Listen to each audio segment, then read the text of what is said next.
Cette semaine, le maire de Saguenay, Luc Boivin, ainsi que des représentants d'entreprises manufacturières de la région, mais aussi de la province, étaient à Ottawa pour réclamer un assouplissement des règles par rapport aux travailleurs étrangers. Le but de cette rencontre à Ottawa était de démontrer les impacts que pourraient avoir ces restrictions au programme des travailleurs étrangers temporaires sur les entreprises de la région. On a beaucoup d'entreprises manufacturières qui sont à risque de perdre des travailleurs étrangers qui sont nécessaires pour les opérations des entreprises. Les modifications qui ont été apportées ont vraiment mis une précarité, une grosse pression sur l'entreprise manufacturière parce qu'on risque de perdre dans les prochains temps, cette année, l'année prochaine, énormément d'employés venant de l'extérieur qu'on a fait venir.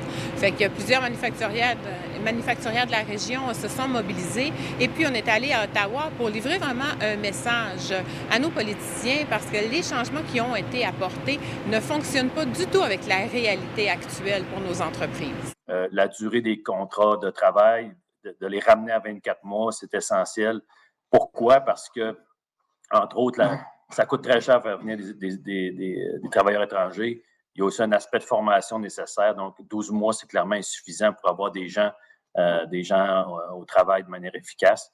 Présentement, on a une priorisation des emplois au niveau de la main-d'œuvre, de la construction, la santé, l'agriculture sont des métiers visés par la priorité. Il faut ajouter le secteur manufacturier à ce niveau-là. Il faut se rappeler que le gouvernement fédéral, le 13 mars dernier, a annoncé un sursis d'1 an pour les travailleurs étrangers en voie d'obtenir la résidence permanente. On s'intéresse aux impacts de tous ces changements de règlement au Saguenay-Lac-Saint-Jean.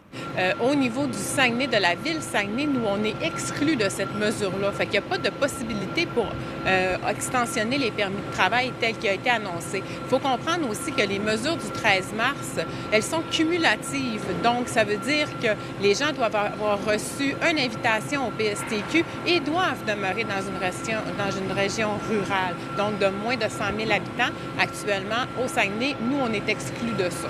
Un front commun, oui, d'entreprises provinciales, mais aussi régionales. Il faut le mentionner, à Saguenay, les entreprises sont satisfaites du travail de Luc Boivin.